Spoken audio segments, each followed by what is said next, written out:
sweet list? I've got the sweet list. Okay. So this is episode 3 of the Lukewarm Takes podcast. I'm Luke Lyons. I'm Brad Doss. So the NBA draft was Thursday night.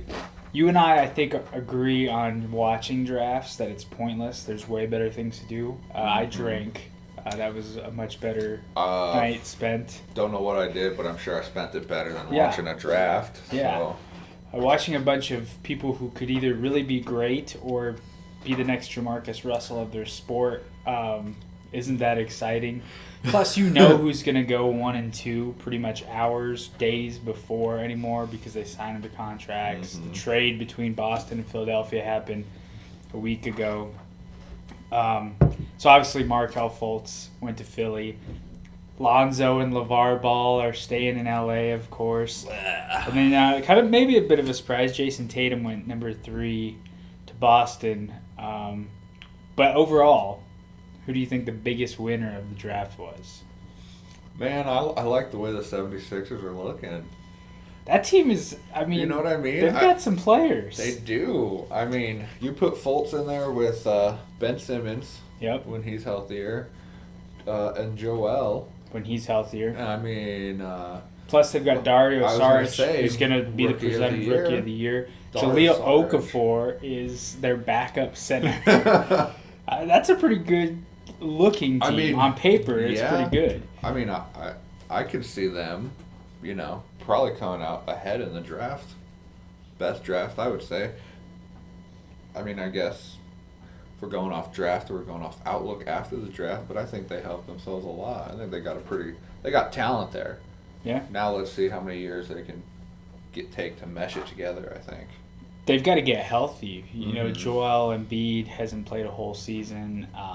Ben Simmons missed his rookie season. He's supposed to be back this coming year. So if they can get healthy, then the sky is the limit. And, I mean, you're in the East, and we've talked about this before. It's not that hard to go from being a team that was the number 3 pick overall to making the playoffs. I mean, Boston, their turnaround was quick. The Washington Wizards had a quick turnaround. I mean, even in the superstar team era, you can kind of rebound quickly if you're in the East. Now, if you're in the West, It's a little bit more of a struggle. it's a bit of a struggle. You know who I think the big winner was, and it wasn't because of draft picks, it's the Minnesota Timberwolves, which I know we're going to talk about here in a bit with Jimmy Butler. But the Timberwolves, I think, have assembled quite the squad. It's just too bad they're not in the East because they could probably contend. They were second on my list. I mean, I really, everyone touts this draft as being really deep and having a lot of great players. I don't really see anyone being a great player, and if so, and it pains me to say this, I think the one kid that probably, the one kid that probably has upside is because he's a 6'6" point guard who can score and do some other things for you, and that's Lonzo Ball. He'd be the only guy in this draft that I could see being that transcendent type player. But I don't see Markelle Fultz. I don't see us talking about Markelle Fultz in 10 years like we do Steph Curry or Russell Westbrook, James Harden, or guys like that. I don't see us talking about Jason Tatum being the next LeBron or even Giannis Antetokounmpo or somebody like that. I don't see anyone in this draft being that good, and I think a lot of teams really went full out thinking that this draft was going to be a superstar-laden draft. Yeah, I mean, I'm not too sold. One dude that I do like is De'Aaron Fox. I do like De'Aaron Fox, I think yeah. De'Aaron Fox could possibly come out as one of those dudes we are talking about in 10 years. Well, I like all the Kentucky guys. I mean, I like Malik Monk. Actually, I think the Hornets getting Malik Monk is a pretty big pickup. They're going to have Malik Monk and Kemba Walker in their backcourt. That's pretty solid. But I do like De'Aaron Fox because the guys from Kentucky tend to have a pretty good track record. Yeah, I was going to say they seem to translate well into the NBA. So, I mean, I like him. Yeah, I mean, I don't see Fultz as being like the marquee guy, but I see him as being a good piece. Especially with what Philly has, being that young team. Yeah. I mean, I could see, I don't like Ball the player. I don't like Ball the dad. You know? I know. Like, that's kind of crazy because if I didn't know who his dad was, I'd be like, I like this dude. I want this dude to succeed. But now I'm just like, I hope he fails. Lonzo Ball does look like Drake and Blake Griffin had a baby, too. Yeah, which is a little weird. Maybe Blake Griffin will go to the Lakers. Maybe. The Lakers, though, they kind of won in this draft, too, I think, because they got the guy they wanted, Lonzo Ball. They traded D'Angelo Russell. Now they have Brook Lopez at center, which everyone, I think, kind of forgets. Brook Lopez is one of the best offensive centers in the game the last 7-8 years. They've got Brandon Ingram, who I think in his second year might take a little bit bigger step toward being a key player. The Swaggy P era is over in Los Angeles, right? it's a sad era. I mean, the Kobe era ending was sad, but Swaggy P. When Swaggy P era is over, something's really depressing. That's almost like when Meta World Peace retired. But I like what the Lakers have done. I think Magic kind of put it best is he liked D'Angelo Russell, but he needed a leader, and I think Lonzo Ball, for all of his faults, which are mostly his father. I think Lonzo Ball will be a good floor general and be more of a leader than D'Angelo Russell. Lonzo Ball looks like a snitch, but I don't think he is a snitch. I don't know. The kind of question to me is like his dad, the sideshow. We hear a lot about the NFL. You don't want the sideshow. We'll get to that later with Cap probably. Yeah. But, and he brings like a sideshow with him. But he is a sideshow. But at the same time, in a weird way, that's what made him so great on the court too. Is his dad? You know what I mean? I would think so. Just with the track record, all three of the sons are pretty impressive. It looks like all three could easily make the NBA. Yeah, we could have. We're definitely going to have 2 ball siblings in the NBA in the next 3 years because I think his brother Lorenzo is a senior in high school this coming year. Then going to UCLA, he'll be one and done, be in the NBA. Maybe he'll be a Clippers that would be star. fun. You'd have one. That'd be. In the same building, different teams. That'd be cool. Be great. The thing about Lonzo Ball, I kind of feel bad for him. ESPN, I think, is a lot to blame for this LeVar Ball problem because every time UCLA played, they showed him on camera. Every time after UCLA was eliminated, they brought up his shoes, that the Big Baller brand. They brought him in to talk to Stephen A. Smith. So ESPN has really placated LeVar Ball. Had ESPN just said we're not going to cover him, we're not going to show him, we probably wouldn't talk about LeVar Ball. So I feel bad for Lonzo that he's kind of gotten this negative publicity because everyone is going to try and get in his ass, like night in and night out. Whoever is guarding him, every opposing team is just going to try to ruin Lonzo Ball's life. They can send that tweet after the game. Exactly. Well, the Sixers were already tweeting about it. He's like, please block him or please block his ass or something like that. Joel Embiid was already getting to Markelle Fultz about making sure he shows Lonzo Ball who the number 1 overall pick is. So I feel bad in that regard. I think Boston, if you look at Boston, they're a piece away. Jason Tatum's not that piece to push them over the edge of the Cavs, but maybe in 2-3 years, Jason Tatum is a nice, 17 point per game, 5 rebound, 5 assist guy. So I think those top 3 teams, I know it's a little cliche to say the top 3 picks in the draft kind of really got the best of the draft, but they really did. They all improved their team. De'Aaron Fox, like you said, that's another big. I'm pumped to see him. I don't know why. I really am a big De'Aaron Fox fan. I think Josh Jackson too, going to Phoenix. I think Phoenix wins by getting Josh Jackson. I think Josh Jackson kind of hurt himself. He could have been in Boston, didn't have time, is what he said, to work out for him. I don't know how you don't have time to work out for an NBA team. Yeah, that's insane, right? Especially a team like Boston that's so young, on the up. You know, with LeBron falling and Boston on the up. That's crazy. Yeah. So, I think if Boston got Josh Jackson or even maybe a De'Aaron Fox, although De'Aaron Fox to me takes up the same space that Marcus Smart and Isaiah Thomas take up. So I think it'd be hard to play 3 point guards. But yeah, I like what the top 3 teams did. How about the loser? Who was the biggest loser of the draft? probably the opposite of the Wolves. The Bulls, right? I The mean, Bulls, they yeah. gave away their best player for free. Yeah, and I mean, and they drafted this 7-foot jump shooter. That's panned out once ever. Which, right? yeah, So- I mean, they're counting on him being the next Dirk. I'm not sure that happens. Yeah, the Bulls are basically in rebuild mode. I mean, they're going to pay Dwayne Wade, over the hill Dwayne Wade, $24 million. You've got Rajon Rondo, who can't stay healthy or stay out of trouble. You trade your best player. Yeah, I really don't know. They didn't get much back for him. Chris Dunn, who has some upside. Zach LaVine, a decent player. Yeah, if he Exciting. can come back from the injury, we'll see. I think that's the biggest knock on him, though, is we don't know what he's going to be like. So, I mean, there is some possible upside of that, but I don't think that you can take that upside and say that it's worth Jimmy Buckets. No. I'll give you a team that had a worse night though than the Chicago Bulls, the New York Knicks. So you come out a couple days before and say you're shopping your best player in Kristaps Porzingis. You haven't done anything about Carmelo Anthony, and then you draft this point guard from France, who I'm not even gonna try and say his last name. It's Frank Nicholson. I don't know. We'll go with I can't Nicholson. say. I think I his like last that. name. I would think we'll just Nicholson. Tickelson for short. And I mean, Tony Parker is the best French point guard that I can think of. But of all the French players, of Joffrey Laverne, of Evan Fournier, Tony Parker is the one guy that sticks out that played in that French league that has done anything. And New York track record. New York was 7th. They could have taken Malik Monk.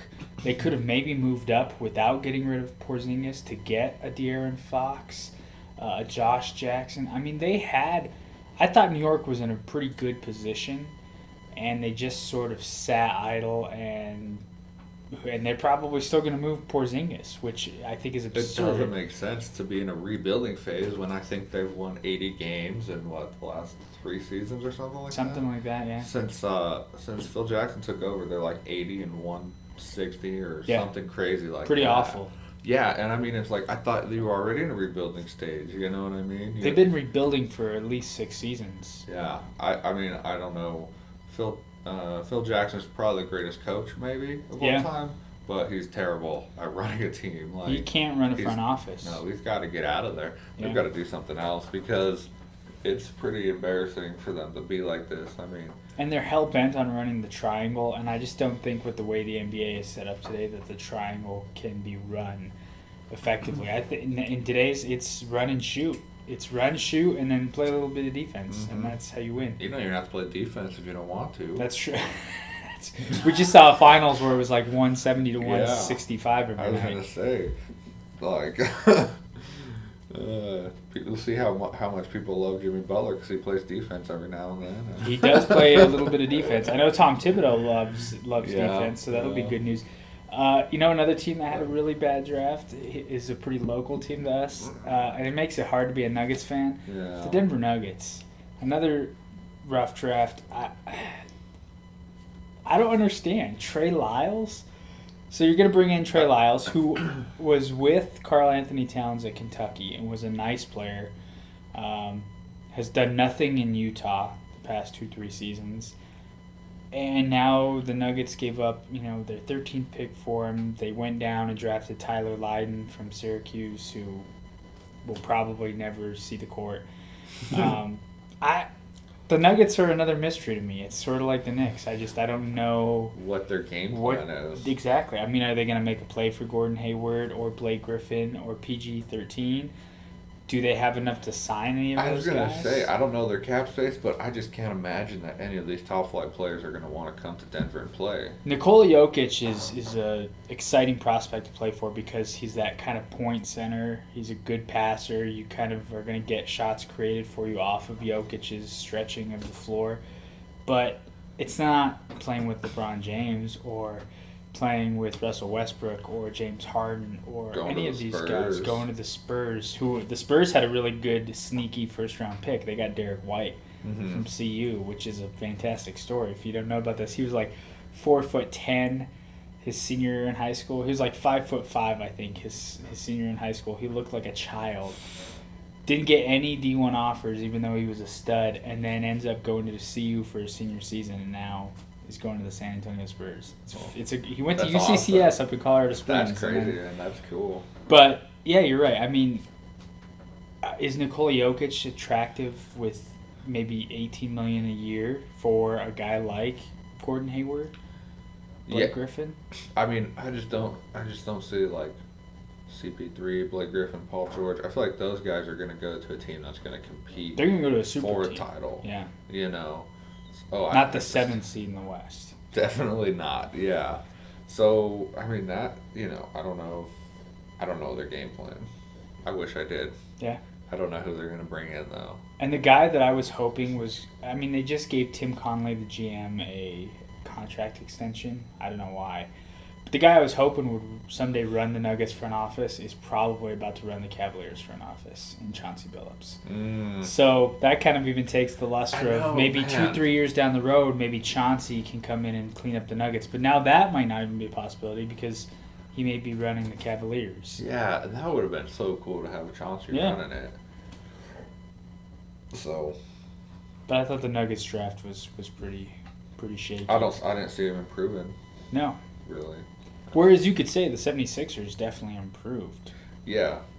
Yeah, but I mean, and it's not like you have to have a top 3 pick to improve either. I mean, the Warriors, they did what they had to do. They just kept their depth, kept their bench. They had a good draft, even though they didn't do anything crazy. The Warriors actually bought a player. The Warriors drafted, and I can't remember his name, but he's actually the best defensive player from that Oregon Ducks team that went to the Final Four. So they picked up a guy late who could potentially be an off-the-bench just role player that they need in the postseason and to win another title. I feel like this happens in every sport. I feel like these teams Patriots spend all this time and money and effort into scouting these people, and then they just don't even consider where their whole plan is. I mean, it just doesn't make sense. I mean, I guess in the NFL, it's a little different. You have 7 picks, you have a huge roster. So, I mean, but in the NBA, I just feel like you've got to make your draft count even more than anything. Yeah. Because it's so much smaller, but I don't know. I feel like some of these people don't know what they're doing. Well, I think with college football is a little closer to the pro game than college basketball is to the pro game. Because I think the college basketball game, especially with this one and done, not allowing guys to come out of high school, I think it's really watered down that college game. But if you watch a college basketball game, it's a slower pace. They spread the floor out. They make 5-6 passes before they take a shot. Whereas in the NBA, it's run and gun, 2 passes. Guys are, playing the ISO game. It's such a different game. How do you evaluate that? Or these guys in Europe, how do you evaluate when they're playing on a smaller court, different style of play? How do we evaluate that this French point guard, his game will translate to playing at Madison Square Garden for 41 nights a year? I don't understand how you evaluate that. I don't know, and that's another, you can kind of tell because the top guys are not coming from the big schools really. You know what I mean? Where'd Foles come from? Washington or something? Washington. Yeah. I mean, Lonzo Ball from UCLA. Jason Tatum from Duke. Yeah, those make sense. But, top pick. But you're right, Washington. Simmons came from another smaller place, he was LSU too. by way of Australia. Yeah, so, I mean. Joel Embiid is he's from Kansas, but he's by way of Africa. Or France, I'm sorry. Close enough. Close enough. Africa, France. That's one racial epitaph that I'll be allowed this time. But yeah, it's so hard to evaluate. So that being said, I do like this question, and this is a great question because I know his dad has already predicted that they're going to make the playoffs. Will Ball lead the Lakers back to the NBA playoffs? Eventually, not next year. I don't see it happening next year. I do if they land PG-13. But then I would say Paul George led I would say the Los Angeles Lakers back to the playoffs. I don't think Ball himself will ever be a guy who's going to lead a team to the playoffs. He's not a LeBron. He's not a Russell Westbrook, James Harden. He's not a guy who can just go to your team, instantly make you a playoff team. There's no one in the draft that can do that. No, yeah, I don't see them, competing in the West, competing with In the Pacific, roster. Yeah, especially, Yeah, with Clippers. the roster they have, I don't see him being a top 8 team in the West unless they add someone like Paul George. But then it kind of nullifies the fact that Ball led the team. He wouldn't have led the team at that point. Even with Paul George, they're probably a 6 or 7 seed. I mean, Paul George on the Pacers barely got them into the postseason. They were an 8 seed, and then they got swept by Cleveland. So. Yeah, that West is so stacked. Yeah, and it got even better and better because now Minnesota looks like they're going to be a team that should be a top 4, top 5 team. They should definitely be taking up a spot next year. Utah, if they can re-sign Gordon Hayward, they're not going to lose much. They should still be there. Portland has the talent to get back in the postseason, and It's the top 4. Yeah, right there we just named 7 out of the 8 slots we think are full. Yeah. OKC doesn't have the talent, but they've got maybe the most talented player in the West in Russell Westbrook. Certainly enough to get him in. He averages, triple-double a night, so he makes up for 2-3 guys. Yeah, it's an uphill battle going to the West, and that's why I don't think Paul George should go to the West. I think he should go to Cleveland or go to Boston or go somewhere in the East because I think the road to a championship appearance, maybe not to beat the Warriors, is easier in the East. Mm-hmm. But Lonzo Ball would need a player. He'd need another guy. He'd need something else. Yeah, I don't. Too bold of a prediction. But LeVar Ball has been pretty on point with his predictions. Has he? He said his son was going to play for the Lakers. Well, I know, but is that really? Are you saying he manipulated that? Are you saying he purposely? I'm saying, I think the chances were already really high of him going there. Yeah. I think he's just stating the obvious in a more defined term. And not working out for Boston or Philadelphia probably just helped. That probably helped a little bit, but I was almost hoping that Los Angeles was going to take De'Aaron Fox. I was actually hoping that just Ball to was spite them. I totally agree. Ball drops to like the 9th pick overall. Oh man, he goes to Sacramento. Yeah. Like the worst California team that you could be on. That's where you end up. In the most boring city in California. I would have loved to see that, honestly, but I feel like, I don't know. He just needs to stay in his lane, Stay in your lane. Yeah, and his dad needs to just get pushed out of the car while it's moving on the 405. His dad needs to be like that California crash that's been all over Facebook. That guy on the bike kicks the car, then the car swerves, hits a wall, and then flips over an Escalade in California.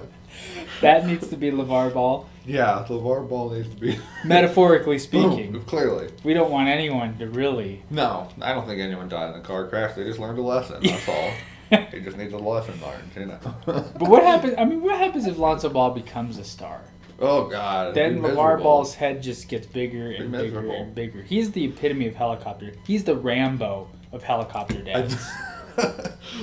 I think he needs to have 2 more sons so he could just have a starting 5 in the NBA. Yeah, they just be the ballers. Mm-hmm. Exactly. The Bay Area ballers, Yeah. the Long Beach ballers. They just start a new team, just sell a lot of shoes and just buy into the league. Yeah, sell a lot of overpriced shoes. Ugly shoes. I'd much rather have a pair of Currys than I would That's bold. Big Baller, and I hate the Steph Curry That's clothes / shoes. Yeah. Some good old New Balance. I'll take some New Balance. I'll take some Skechers over any of that, I suppose. So let's talk about the T-Wolves. I might be jumping on the Minnesota Timberwolves bandwagon. I may be leaving the Nuggets. That's hard. They're in the same division. It is hard, but I like the uniforms. I like the animal, the Wolves, and their 3 best players are fantastic. They've got Karl Anthony Towns, who I think by this time in 2 years we will call Karl Anthony Towns the best big man in the league. I like Andrew Wiggins. I think he hasn't developed as much as I had hoped he would. But I think Cleveland would much rather have Andrew Wiggins right now than Kevin Love. Mm-hmm. And now you have Jimmy Butler, who's one of the probably top 3 shooting guards in the game, plays defense. I want to say one of the top two-sided players. Two-way player, yeah. players. There we go. So I'm looking for. Yeah. You've got Ricky Rubio at point, who's another two-way player, very good defender. He can pass the ball. He came from Europe too, so he doesn't. Came from Spain, yeah. Yeah, he doesn't necessarily. He has that two-way mentality. Yeah. Which is one positive. He's not a big-time scorer, but he's a fantastic facilitator. So Minnesota, and then they've got Tom Thibodeau, who the Bulls' most recent success was under Tom Thibodeau. Yeah. So how big of a disappointment would it be if Minnesota doesn't make the playoffs with that roster, with Tom Thibodeau? And in of all the divisions in the West, they're in the easiest division to win. They're in the same division as Portland, OKC, Denver, and who's the other team in it? Oh, Utah. Utah. Who's very good if they keep Gordon Hayward. But if they lose Gordon Hayward, that division is wide open. Mm-hmm. I mean, I feel like they better make the playoffs. Yeah. I think they should win the division. They should have made the playoffs last year, I think, know. with Wiggins and Towns alone. Yeah, but to get a player like Jimmy, but then to pair him with Tom, that's going to be nice too. Because you're right, that was the last time they were successful within Chicago. And Tom under Thibodeau him preaches defense. Yeah. Jimmy Butler loves Tom too. Yeah, so he was one of the few Bulls players that kind of stood up for Tom Thibodeau in his waning years. Derrick Rose, not so much. Jimmy Butler. Derrick Rose couldn't stand up for himself to go get cereal in the middle of the night. That's true. That's very true. Yeah, they've got to be the division winner. I mean, unless Gordon Hayward comes back and plays for Utah again, because that Utah team, I think, had really built something, and Gordon Hayward is the second best player in that division next to Russell Westbrook, I think. But I don't think he's coming back. I think he's going to go he's out to a team closer to a championship. Because like we've said, Minnesota might make the playoffs. They might be a 4 or 5 seed, but they're nowhere near a championship team, even with Jimmy Butler. Mm-mm. I mean, yeah, it's kind of funny, really. You just kind of compare them to the top 2 or 3 teams, and if they can't get past them, which I don't see them getting past them. I mean, I could see them making a run, them and Golden State in the conference finals. You'd have to get through San Antonio, though. That would, yeah. Which I think is going to be tough because they're going to add someone. They're either going to get Chris Paul or they'll add some piece that they're missing. Maybe trade LaMarcus Aldridge for a Kevin Love or some type of player like that. But, I mean, Minnesota could factor into that Final Four teams out west. They could be where Houston kind of was this year or where the Clippers have sort of lived for 7-8 years because it looks like the Clippers are pretty much going to dismantle. Mm-hmm. But Minnesota, I mean, they should be a problem this year. Should be. They should be. But they're also the Minnesota Timberwolves. They've made the postseason, I think, twice in the last 17 years. I was going to say, it's hard to change losing ways. The losing mentality, the culture. Yeah. That's hard. But I feel like it starts with what they've been doing. I feel like it starts with positive outlook, good players, good relationships between the coaches and the players. So, we'll see. It's the best lineup they've had since Kevin Garnett and Latrell Sprewell were on the team. And that was what, 01? And Wally Szczerbiak. 05. They went to the conference finals that year. But they don't have Wally Szczerbiak's not walking through the door anytime soon. So, last NBA, actually, a couple of questions. One more with free agency. Blake Griffin is going to opt out. I would love to see Blake Griffin in a Nuggets uniform. That's wishful thinking, obviously. Where do you think the best place for Blake Griffin would actually be if he does leave? Denver. No, probably not the best place for him. But I don't know, man. I think it would be cool to see him go to Houston. Play with James Harden. Mm-hmm. I think that's where I would like to see him go. I hear Houston's real interested in it. But, I mean, it would be cool to see him go to Denver. I think he's going to stay in L.A., actually.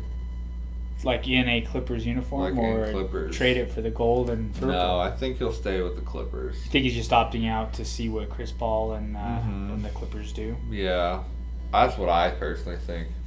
But I also have a conspiracy theory that LeBron's coming to LA next season, so You mean purple and gold, or I don't know, wherever. or the red and the blue? Whoever's got the better lineup at the time probably doesn't want to mess with balls, so we probably. Yeah, who would want to go play with LeVar and Lonzo? Yeah. I think Blake Griffin would fit in very nicely with Cleveland, and I think you could navigate this where you trade Kevin Love and get some nice role players for Kevin Love.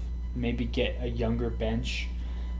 You bring in Blake Griffin to start at the power forward position. You'd have Tristan Thompson, Blake Griffin, LeBron. You have to find a 2 guard. I don't think JR is your answer. And then you have Kyrie. That's a pretty solid lineup out east. I mean, Blake Griffin's got to stay healthy, but Kevin Love has had injury problems. Kyrie Irving has had injury problems. So Blake's like a big time upgrade over Kevin Love. I would agree.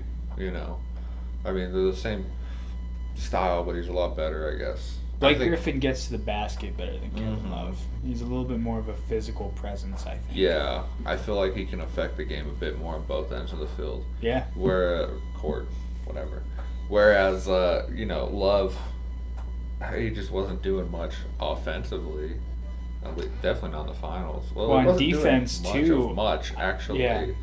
So defense has always been Kevin Love's weakness, except for on the glass. He's a fantastic rebounder, but to beat Golden State, you've got to get a guy who can play defense against Draymond Green or even against Durant in certain situations. I mean, you've got to have someone who can play defense. And Blake Griffin is not the best defensive player in the NBA, but he's an improvement on Kevin Love. Yeah, hopefully he could give him headaches. They switch so much, you don't know who's going to be ended up on who when you play Golden State. Guarding them. It's kind of a free-for-all. It is, yeah. I know that LeBron won't step into the lane if Kevin Durant is coming through. Guaranteed he wouldn't. Blake Griffin might. I'd take that charge. I would take that charge. What about Blake Griffin to Boston? That would be cool. I don't know if it's doable. I don't know. I mean, it would give him a little bit more, I guess. Blake's veteran. He's been around. He's been around. So 6 seasons. I guess you don't know. I don't necessarily could think of him, but when you think about it, Blake just looks like a little boy. Yeah, that's probably why. That's probably why. He looks like a 12-year-old stuck in a 30-year-old man's body. Yeah. See, I think it'd be cool for Boston. I think it'd be good for Boston, but I don't see him going there. You think he's staying put with Doc and? I mean, if he does go anywhere, I think he's going to go to somewhere. He's going to go to like a Cleveland or a Houston. Someone that has a legit chance. You know what I mean? He could go to Oklahoma, back to his old stomping grounds, play with Russell Westbrook. That would be really sweet. Could you imagine how exciting that could be with Blake and Russell Westbrook on the same team? That'd be fun. That would be cool. Then Minnesota would have. Then there'd be some problems. Yeah. I could see that way more than Boston. Is Chris Paul gonna leave LA? Let's say Blake Griffin decides to just renegotiate his contract, stay in LA. Does Chris Paul then say, "Okay, I'm gonna stay"? Would you stay if you were Chris Paul? If I was Chris Paul, I'd go to Spurs. That's what I'm saying. At this point in your career, oh yeah, he's ring chasing, right? I mean, yeah. Why not? Poor at this guy. Point? Yeah, he's so. I think he's underrated, honestly, as an all-time. I mean, loved him since back in the. He's Hornets. made the postseason almost every year that he's been in the league. Yeah, he played with Charlotte and New Orleans Hornets, helped them, and then went to LA and instantly, they became Lob City.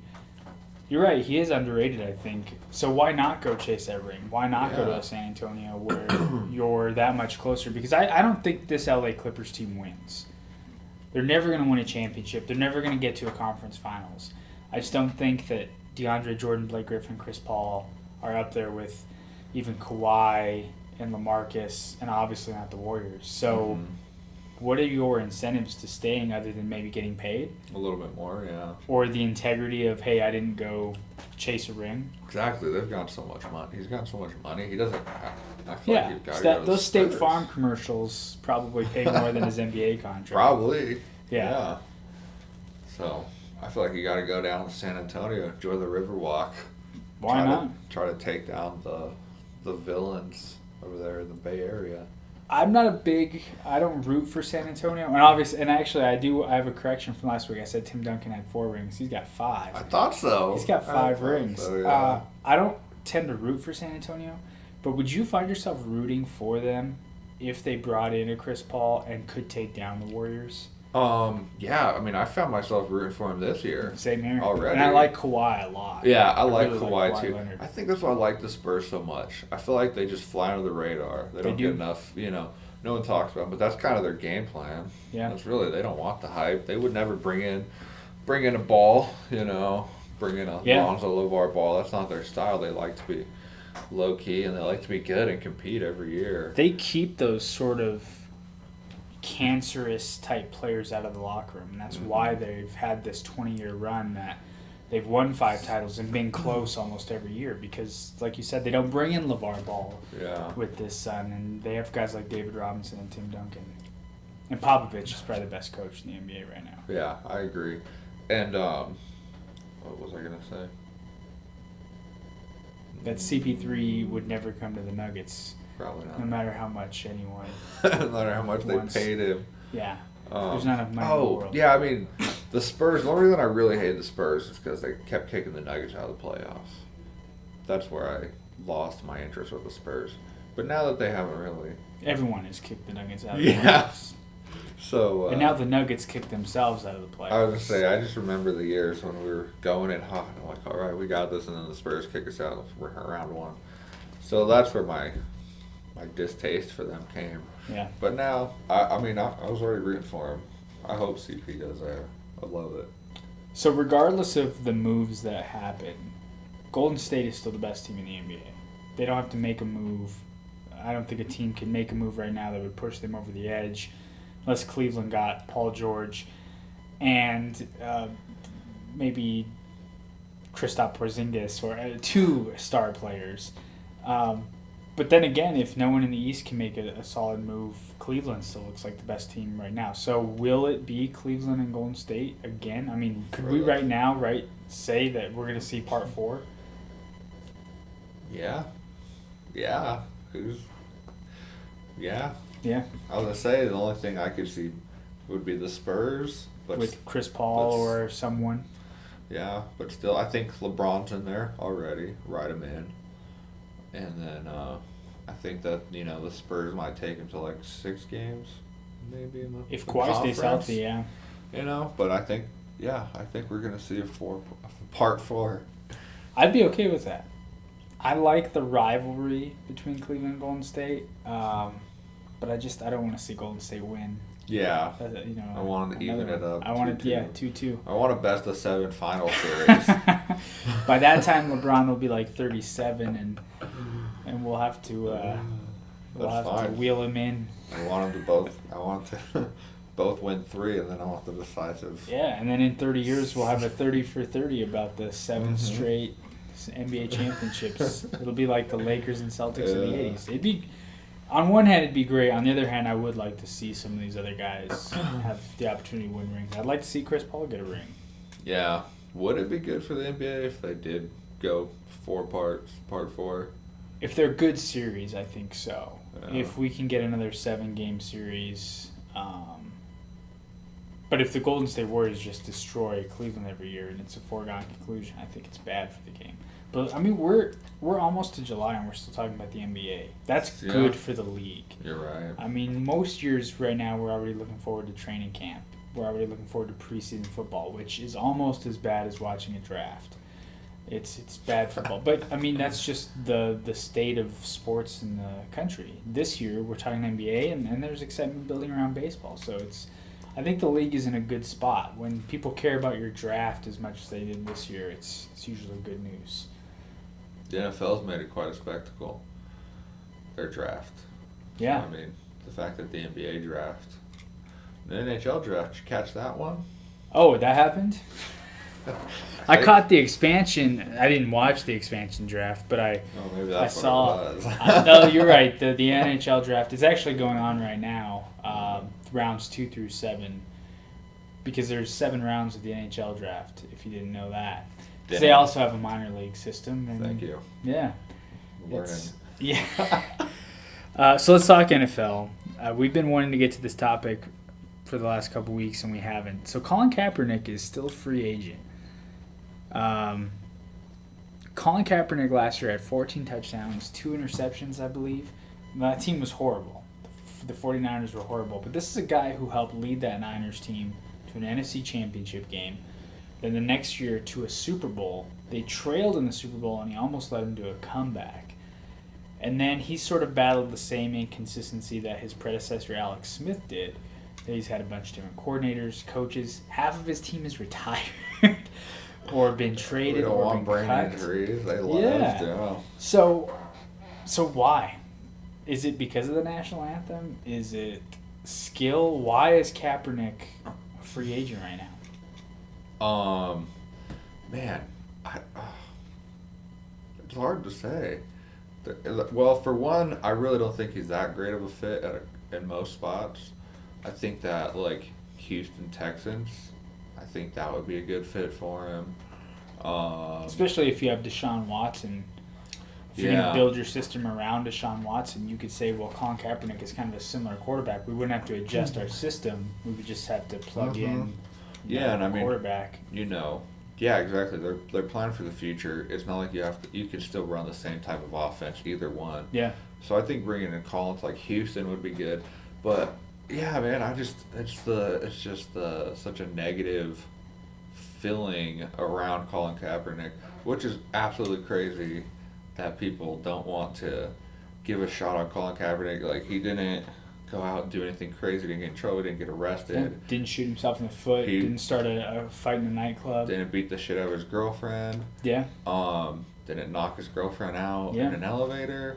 You know what I mean? Like, didn't throw her onto a pile of guns. Yeah, exactly. It's almost crazy. It's almost sad, the state of America, that you can forgive someone beating the brakes off of a girl, but you can't forgive this guy for kneeling for the national anthem, for a flag that it's just a piece of cloth, and they're so offended, but you can beat the hell out of anyone. Especially when it was in protest of police brutality, of how young African American men are portrayed in the media. I could see if Kaepernick didn't have a point at all. If he was just standing, if he was just kneeling because he didn't want to pay taxes, or because he felt that there was an injustice among black athletes.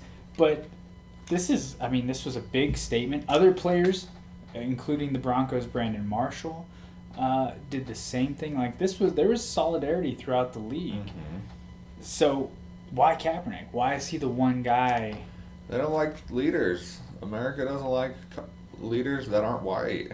I mean, can we ask? Is it if Kaepernick was a white quarterback? If Kaepernick was Brock Osweiler or was Ryan Fitzpatrick or someone, Jimmy Garoppolo, would those guys still be cut? Or they would be fine. I mean, imagine, if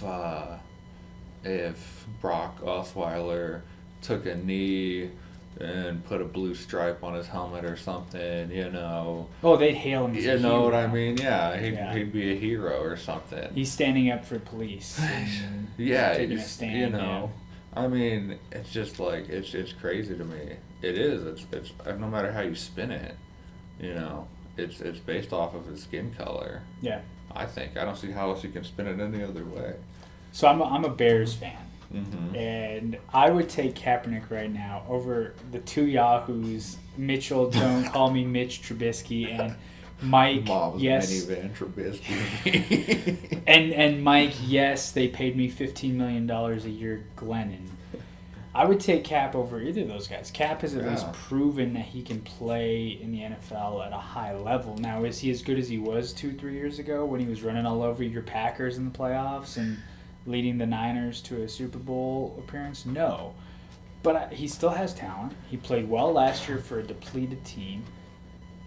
At what point do you think a team says, okay, we'll get past this quote-unquote distraction, which I think he's already said he won't kneel for the national anthem? Yeah, he said he was done doing he made that a statement that he's looked at other ways of being an activist and that he just wants to play football. So why wouldn't you give him a chance? What is it going to take for a team to finally say, okay, Cap?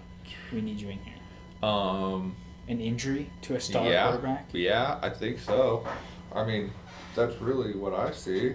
I don't see him getting signed unless someone goes down or something like that. Preseason, a semi-big quarterback goes down. Cap should be the first one you'd call. You'd think right? so. I don't know who else is on the market really. That if it fits your scheme, I guess we're looking for like a pocket passer, maybe not go for Cap, but there's Tyrod Taylor, I guess, but that's sort of the same type of quarterback. Kaepernick over Tyrod. I would take Kaepernick. Experience-wise, easy. I mean, look at the Broncos. Would you rather have Kaepernick or would you rather have Trevor Siemian or Paxton Lynch? Yeah. Well, weren't they looking at trying to get Cap? They've been talking about that for a couple of years I now. think it would fit a lot well. Yeah. Or really good, there is some teams out there, but I don't know why the Broncos would get him, I guess, because I would just imagine they'd throw Lynch out there or something. But yeah, I mean, there's spots for him to fit in. There's teams that need him, even not as a starter, even as a solid veteran backup that you can put in there when your top guy goes down or something. Yeah. Anymore, you have to have a backup who has starting experience because injuries almost bound to happen. There's very few guys who've not missed games. I mean, Aaron Rodgers. Even him, he's has missed a couple concussions and stuff like that. He's been knocked out a couple. Scott Tolzien has played a couple games. 7 touchdowns. The Matt Flynn era came Matt and went Flynn. in the NBA or the NFL. Yeah. But I mean, Seattle, for instance, you have Russell Wilson as your starter. You're talking about bringing Colin Kaepernick in. Why wouldn't you want Colin Kaepernick as your backup to Russell Wilson? It's a similar style of quarterback. Russell Wilson's a very good leader. So you have Cap to kind of just shadow him if that's what you're really concerned about. So why wouldn't you bring him in? Mm-hmm. Cap can't command a lot of money. Not anymore. 3 years ago he could. But he can't command that kind of money now. Yeah, you don't have to pay him much. I think it breaks down some money, though, because I don't think people want to bring him in because they think they're going to lose fan base and they're going to lose ticket sales.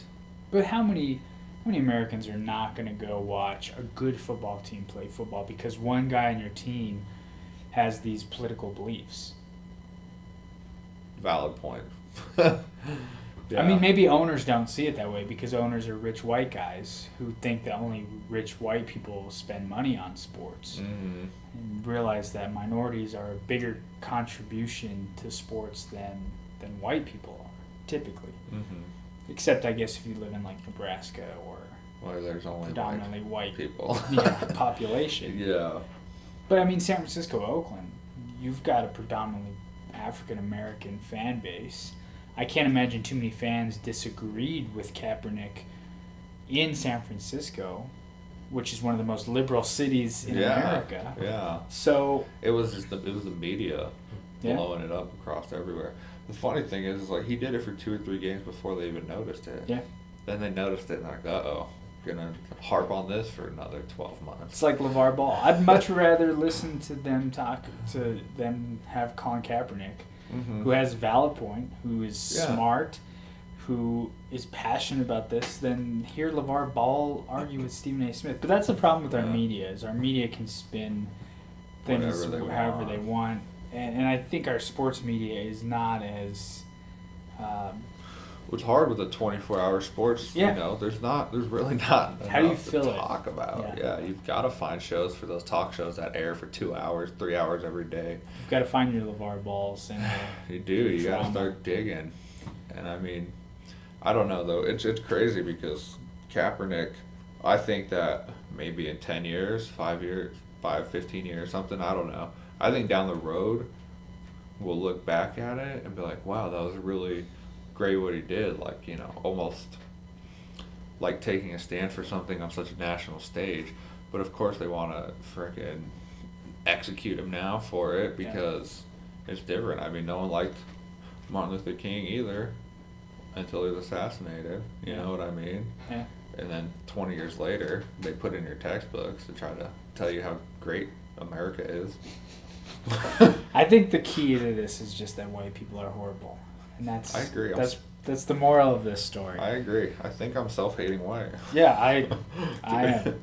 So we'll go across the bay now. And speaking of white people, Derek Carr. Hey, he's got a hood card. That's true. Derek Carr is now the highest paid quarterback as far as new money averages go. $25 million a year. First of all, did he deserve the contract? Based on what we've seen from Derek Carr. Yeah, I mean, I'm not really into like money and how much this guy paid because every year it's just a new guy now. Yeah. The money keeps going up, so is he the highest paid player? Yeah. Is he the best player? No. Does he deserve it? Yeah. I think he deserves it. He's had a killer start to his career. He's got 81 touchdowns, 31 interceptions. That's a pretty pretty good. damn good ratio for 3 years in the league. Yeah. 11,000 yards. He's averaging, about 3.5 a year, something like that. Yeah. I mean, he's performing, and he's on a team that really could make a run at a Super Bowl. Yeah. I mean, they're loaded with talent. Especially on the defensive side of the ball. I mean, that defense, geez. they've got maybe the best defensive player in the league. I will definitely. Mac. Khalil Mack is the best pass rusher in the league. Mm-hmm. I mean, him and Von Miller probably, you could argue between the two best pass rushers. And J.J. Watt when he's healthy. But, Derek Carr, I think, to make the Raiders who've talk about inconsistency. I mean, haven't they had like 50 coaches in the last 5 years and different coordinators? I mean, this team was in shambles after the whole Rich Gannon era and them getting to the Super Bowl, getting destroyed by the Bucs. After that, for 13, 14 years, this was a team that struggled to win 3-4 games. They made the playoffs last year. Had Derek Carr been healthy, who knows? They might have easily beaten Houston. Should have easily beaten Houston. Mm-hmm. And then who knows? Maybe they can make a run at New England. Maybe not beat New England, but maybe more competitive than what Pittsburgh and Kansas City did. Mm-hmm. I mean, they would have beat. I feel like they would have been to the AFC Championship game. I think so. Yeah. And then I mean, you had Marshawn Lynch this year. That's like, they're gonna win the West. They should easily. For all you Denver fans, hope for a wild card because you are not winning the West. I mean, because Kansas City is still going to be a solid Kansas team. City's good. They might San be Diego. San Diego is. They improved a little bit last year. I think they'll be. Yeah. I mean, they had a bad record, but they played a lot of close games. Plus, they beat Denver. San Diego's just always like a middle of the road. Yeah. But it's going to. And I still think Denver's a better team than San Diego. But Denver's got their work cut out for them. And now that Derek Carr is going to be there for a little bit, that Oakland team isn't going anywhere. They've invested in their future. They're young. They look like they have a bright future ahead of them. Sky's the limit for Oakland, which we haven't said that for a while. Yeah, that's been a long time, and it's exciting. I'm pumped to watch Oakland play. I loved watching them last year. Now, if they move to San Antonio, is that a bummer, or does it matter? What? If they're the San Antonio Raiders, they're doing that. They're talking Vegas. They're talking San Antonio. I don't want Oakland to move. Stay in Oakland. The Raiders are an Oakland team. They are Oakland. You know what I mean? Yeah. So iconic. Just stay in Oakland. You don't want to go to Vegas. Don't go back to L.A. Don't go to stay L.A. in Oakland. Just stay in Oakland. Oaktown. I think. I don't want them to move. Yeah, especially now that they have this excitement building around them. They could be a Super Bowl contending team in the next couple years. Dude, I think they're one this year. Yeah. Honestly. I would be okay with that. I'd be okay with seeing the Oakland Raiders win a Super Bowl. Just because of how mad Bronco fans would be. I would love to hear it. Man, I'd be an Oakland fan for the rest of the offseason. Yeah.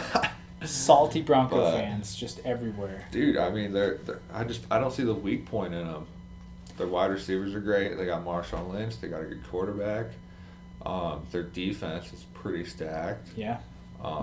They've got a killer safety, Reggie Nelson. Just take your head off. They did allow a lot of points last year. I mean, it took a lot of points. They won a lot of come from behind in close games. But I feel like having a year more of experience, kind of tasting success last year, should help them be better this year. But the NFL is so funny. You could have a great year one year, and then the next year go 2-14. Yeah, every single team that loses a Super Bowl. Yeah, except for the Patriots. Patriots will probably dominate again. Yeah. The Falcons probably go 0-16 and lose every game 28-3. Seriously, right?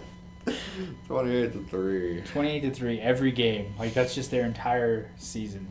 It's paid for then, I think, at that point. I think we call it. Conspiracy. But, well, don't forget their punter, too. Oh, down in Oakland. The King. Yeah. They do have the best, most exciting punter. Marquette King, I think is his first name. But, yeah.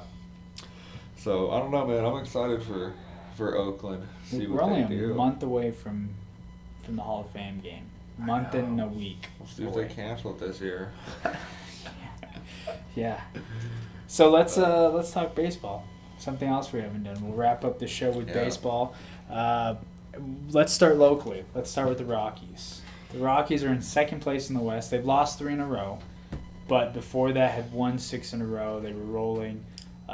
This is the most relevant the Rockies have been this late in the season since 2010 when they last made the playoffs. They became relevant later too. Well, and then 2010 they were good all year. 2007, they weren't relevant until August, and then they won 21 of 22, made it to the World Series, their only time in franchise history. How good are the Rockies though? I mean, I don't know a whole lot about baseball. I don't watch it too much. I keep up with it, but I did go to like 4 or 5 games last year. And what I noticed last year, you can correct me if I'm totally off base here, but what I noticed last year was they had scoring. They scored a lot last year, but their pitching always let them down. Every game I went to, it was like almost a double digit both sides. They were scoring, but they couldn't. Their pitching was awful. Yeah. So I mean, it seems like they're still scoring a lot.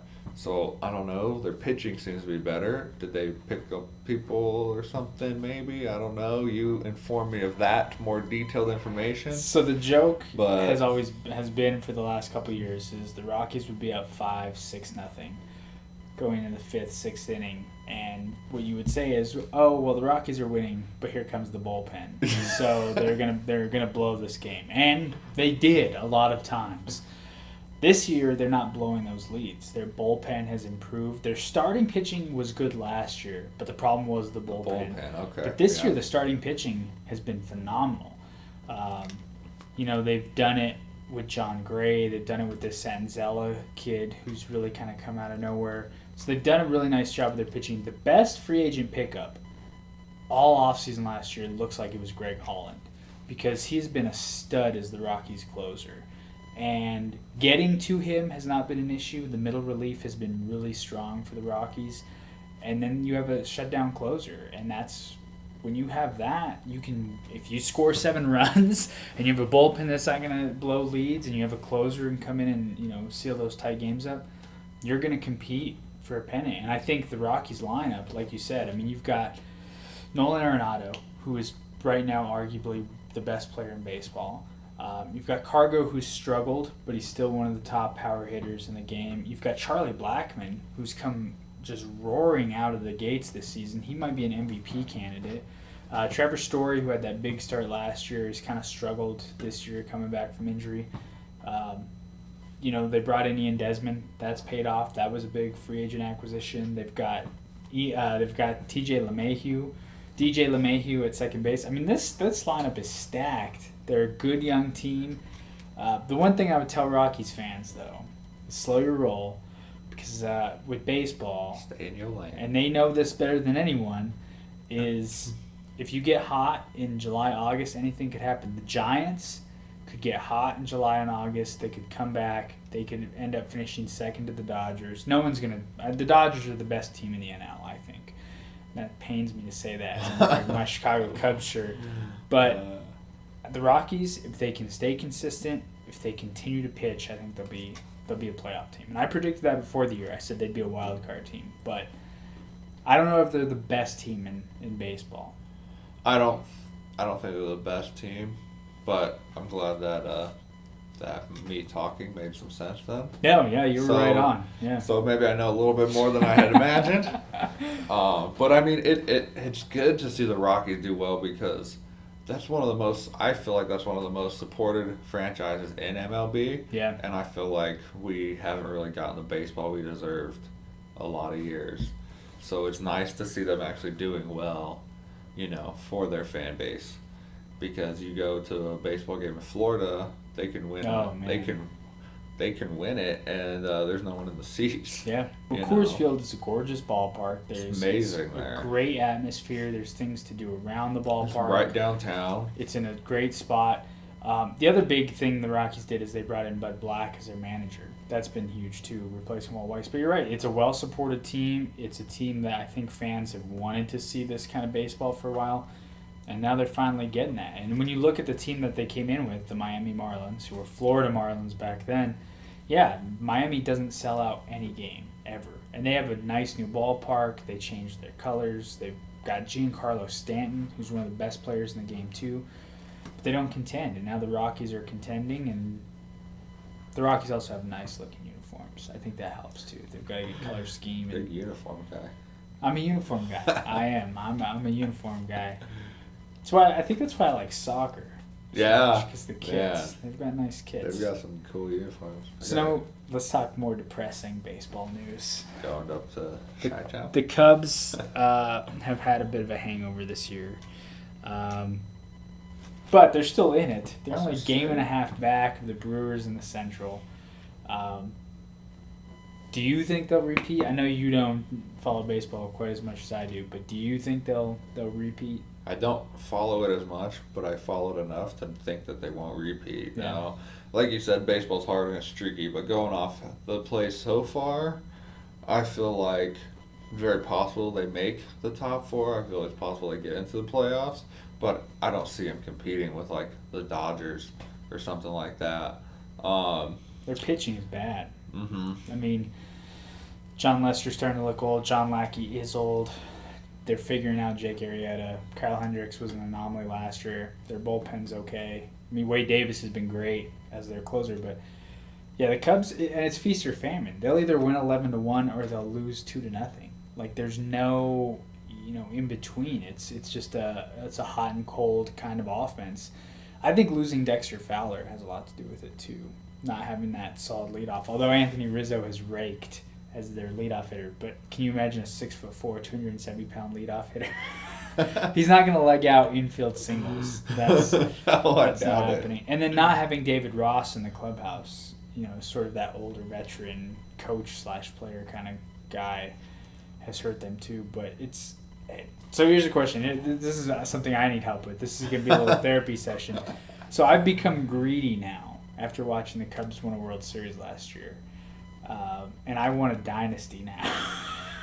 So should I or any other Cubs fan, should we be content, given the talent that's on this team, the names on this team, should we be content with one? Yeah. It's been a while. It's been, 108 years. Hopefully cut it in half, shoot for one within the next 53 years or so. Work your way up there. Hopefully there's some type of medicine. The team is so good. There's so many good young players on this team. And they keep bringing prospects like Ian Happ, who's already got 10 homers. So then, how many do you want them to win? Be a dynasty, not one, not two, not three, not four. If they won the next three, if they finished with 4 in a row, then that fifth year, if they missed the playoffs or didn't win a title, I would be like, you know what? We've had a good run. Wow, this is... Or even better yet, if they won the next 2 and I died, the night after they won their 3rd in a row, and I could be like, you know what? The Yankees in the 90s, the Cubs now, I can die. Because I hated that Yankees team in the 90s, even though I loved Derek Jeter. But I want the dynasty. It would be nice. I don't... Of course it would be. I don't... Realistically... Being selfish, right? Being selfish, probably, yeah. A little hometown bias, maybe. Yeah.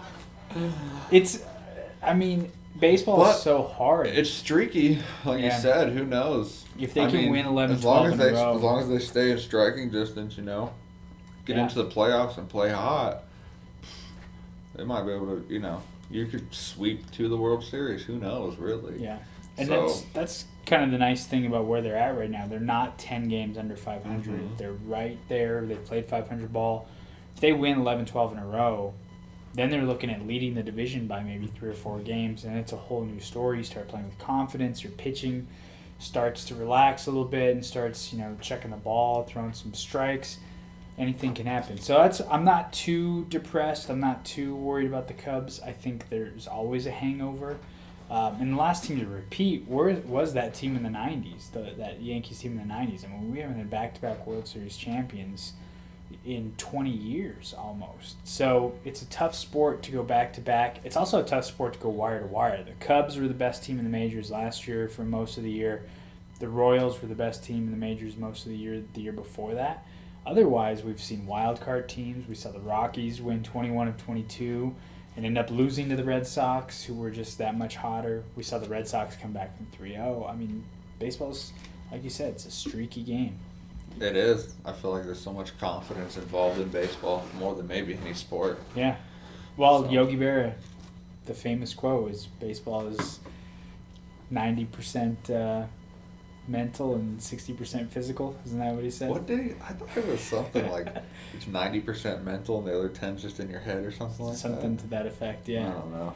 Yogi Berra has great wisdom, and we can't remember it. So we'll close up shop with the Yankees, just to leave a bad taste in our mouth. They're back, apparently, although they've lost, I think it's 7 of their last 8. I was going to say, last week or 2 weeks, whenever we're going to start talking about it, it's a lot different now. Yeah. Mm-hmm. Although Aaron Judge, 25 home runs his rookie season. He's been fantastic. Are the Yankees back? Can we declare that they are back in business like they were in the late 90s? No, not in the late 90s. Yeah, Derek Jeter's not. 25-year-old Derek Jeter's not walking back. I mean, they're competing again. They seem to be like they have a roster that they'll be able to stay up there. Yeah. For the next couple years at least. So I mean, Yankees fans are the opposite of Cubs fans, to where they're spoiled, So I mean, I wish they would have stayed down longer, possibly. Yeah. Yeah. I think after 27 World Series titles, you would tend to get spoiled. I mean, you've won a couple, at least a couple every decade. There's a lot of Yankees fans I know, and yeah, that's all they ever say, 27 titles. I'm like, well, you were alive for 3 of them, so does that really count? Yeah. But you know what's impressive about this Yankees team is that this isn't a store-bought Yankees team. Mm-hmm. This is a farm-raised Yankees team. This is Aaron Judge coming from their minor league system. They don't have the big name free agents like they have, in years past. So I kind of like the fact that this is a team that they have produced rather than bought. Although I never really care when a team buys championships, because if you have the money, do it. I mean, if I had the money, I'd buy a Range Rover.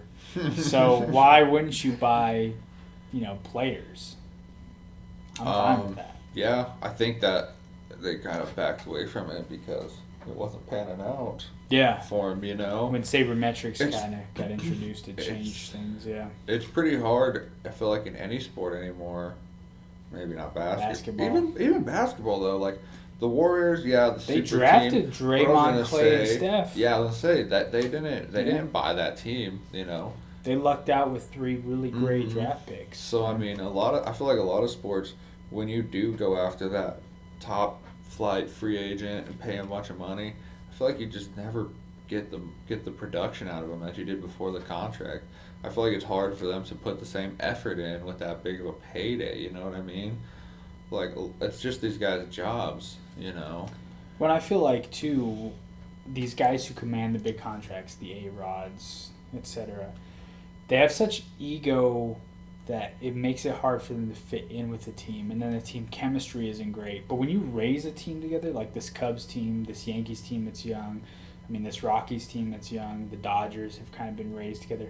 When you kind of come up together and you start having that success, that team chemistry, like the Warriors in the NBA, like the Patriots have done, it just builds. And then you start clicking with your teammates, and that's how you win championships. So maybe the Yankees have said, you know what, this is how we have to do it, instead of just throwing money at these guys who want to come in and bang Kate Hudson and have centaur portraits painted. Yeah, I think that sports is just all sports throughout the world. In America, they're growing. They're more popular by the day. And the more popular, the more kids that are playing, the more money that put into it, the better equipment, the better training, better nutrition. I That's mean, a big one. everything is getting better around the early stages of making a great athlete. Yeah. You know what I mean? So it's like you can't just go out and buy the best players because there's so many good players Yeah. that you can't have them all on one team to just dominate anymore. Except soccer. Soccer's, Yeah. I mean, if you're Barcelona or Madrid, you can spend that's a little ridiculous. $700 million and have 5 of the best players in the world Yeah. who don't pay taxes. Yeah. Ronaldo and Messi neither pay Neither taxes. does CR7 apparently. Yeah. Yeah. Oh yeah, Ronaldo said it. Yeah. Yeah. I saw that, but And you brought up nutrition. This is we'll kind of end here. I was watching the 30 for 30 of the Lakers and the Celtics, and after the game, after one of the playoff games, Bill Walton is drinking a Miller Lite. as they just won, Bill Walton is just hanging out drinking a Miller Lite. You cut to this year, and J.R. Smith. They're interviewing J.R. Smith, and you see in his locker he's got a protein shake and a Gatorade. Like, it's amazing how times have changed, that athletes actually care about nutrition now. see Nate Diaz hitting the vaporizer after his fight, so yeah. That's a different kind of nutrition. I'm glad we got to bring that full circle. We brought it full circle. Talking about that before we started. Yeah. Well, that's going to do it for episode 3 of the Lukewarm Takes podcast. Next week, we'll be off. We'll be back in 2 weeks, and we'll start our NFL preview. We'll start looking at division by division. I love it. Get ready for the NFL season, because we're getting there. We're less than a month from Quick. preseason football. Quicker than you think. Yeah, it'll be upon us. So any closing thoughts, Brad? Anything you're looking forward to this week in sports? It's kind of a down week in sports. No, I can't really think of anything. There's a UFC fight in OKC I'm gonna watch. So maybe we'll touch on that. But other than that, that's all I really have. What about you? Yeah, it's a slow week in sports. I don't know. Maybe I think Wimbledon starts actually. So maybe I'll catch some tennis. There we go. Or maybe I'll just not Drink. worry about sports. Yeah, drink. More like that. Well, that's going to do it. I'm Luke Lyons. And I'm Brad Doss. Thanks for tuning in.